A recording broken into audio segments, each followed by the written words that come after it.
guys, wanted to give you this little video update, show you what we're working on. So we just did some alerting to noises here at the store that works with generalizing the noise, because there's lots of different noises here, and just having him mark that noise coming from the phone, the ringtone. So now what we're doing is generalizing his obedience. So going out and working in public with you all the time, it's really, really important that we have top-notch obedience. So this right here is the heel.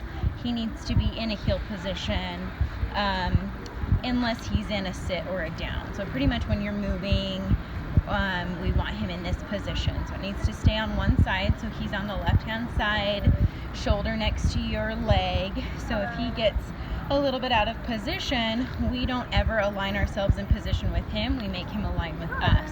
So what that teaches him is to find that position and always stay in that position. So anytime he gets a little distracted by something, Dana moves away and makes him fix it. If she asks him to stay, that's the only time that you would leave a heel position, and he needs to stay there. So she put him in a sit right there. So she left the heel position, he didn't leave her. So, and then when we go back into heeling, he needs to stay with you guys. So just really, really important for service dog work.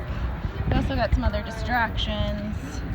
Now, stairs are really challenging for dogs to heel on because they have 4 legs, we have 2, and dogs have what we call anticipation anxiety. So typically doorways, coming out of the car, going into the car, that creates an anticipation. So we see that, and it's a form of anxiety, whether it's excitement or stress.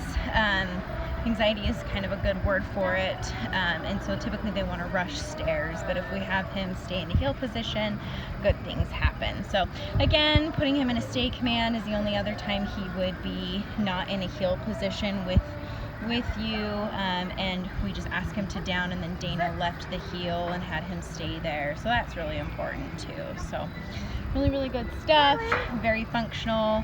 If you were ever to fly with him, if people were to distract, she just corrected just a little bit right there. So a little bit of confusion with, oh, I'm getting called.